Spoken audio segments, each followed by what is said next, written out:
अर्थव्यवस्था को नई रफ्तार देने के लिए सरकार हर संभव कोशिश कर रही है। अब सरकार ने फैसला किया है कि एलटीसी कैश वाउचर स्कीम का फायदा हर कोई उठा सकता है।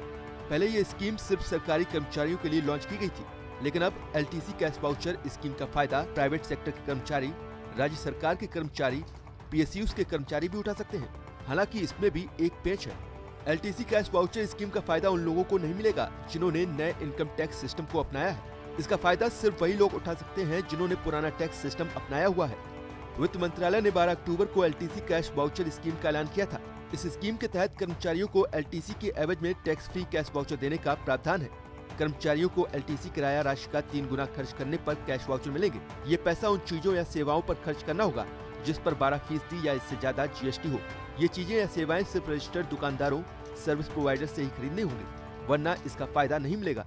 भुगतान डिजिटल तरीके से 12 अक्टूबर 2020 से लेकर 31 मार्च 2021 के बीच करना होगा। कर्मचारियों को एक वाउचर लेना होगा जिस पर जीएसटी संख्या और राशि का पूरा ब्यौरा दिया गया हो।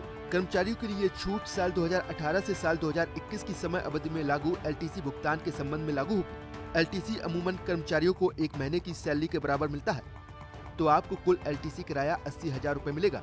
ऐसे में आपको एलटीसी कैश वाउचर स्कीम का फायदा लेने के लिए 80,000 रुपए के 3 गुना राशि यानी 2,40,000 रुपए खर्च करने होंगे। 2,40,000 खर्च करने पर ही आपको एलटीसी कैश वाउचर मिलेगा।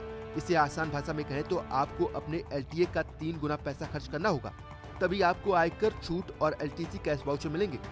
ये फायदा वही कर्मचारी उठा पाएंगे जिनके पास खर्च करने के लिए ज्यादा पैसे हैं। एम्प्लॉय को एक एलटीसी मिलता है, अगर वो ट्रैवल करता है तो उसको एलटीसी का बेनिफिट मिल जाता है। अब सिंस वो ट्रैवल नहीं कर रहा तो वो बेनिफिट उसको कैसे दे गवर्नमेंट?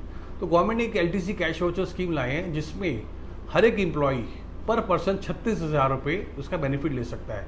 और अगर फैमिली ऑफ 4 है तो 4 लोगों के लिए एग्जेम्पशन है ये मैक्सिमम एक फैमिली में, तो 36,000 इंटू 4 1,44,000 का एलटीसी का बेनिफिट मिलता है। तो अगर वो उस स्कीम के तहत इसका 3 गुना खर्चा कर लेता है यानी 4,32,000 का खर्चा करता है तो उसको एलटीसी का बेनिफिट मिलेगा। अब उस एलटीसी के बेनिफिट पे 1,44,000 का मतलब है उसको 43,200 का टैक्स बेनिफिट मिलेगा। अब इसमें एक कंडीशन और है कि जो 4,32,000 का आप खर्चा करेंगे, एक तो जीएसटी रजिस्टर्ड डीलर से खरीदा होना चाहिए, दूसरा ऐसी आइटम्स या सर्विसेज पे खरीदा होना चाहिए जिसमें 12% से ऊपर जीएसटी हो। तो मेरे हिसाब से ये वेलकम स्टेप है क्योंकि इसमें 3 फायदे होंगे। एक तो एम्प्लॉय जिसको टैक्स बच रहा है, दूसरा जो दुकानदार जो या संस्थाएं जो सर्विसेज या गुड्स दे रही हैं उनको बेनिफिट है क्योंकि उनकी दिवाली के मौसम में उनकी सेल्स बढ़ेगी, तीसरा ये गवर्नमेंट को भी फायदा होगा क्योंकि इसमें जीएसटी कलेक्शन बढ़ेगी। इस स्कीम का मकसद कर्मचारियों को ज्यादा से ज्यादा खर्च करने के लिए प्रेरित करना है। यही वजह है कि सरकार ने इस स्कीम के दायरे को बढ़ाकर इसमें प्राइवेट और राज्य सरकार के कर्मचारियों को शामिल किया है। सरकार इकोनॉमी को नई रफ्तार देने के लिए डिमांड बढ़ाना चाहती है। डिमांड बढ़ेगी तभी नया निवेश आएगा। निवेश बढ़ने से नई नौकरियां पैदा होंगी और आर्थिक ग्रोथ को नई रफ्तार मिलेगी।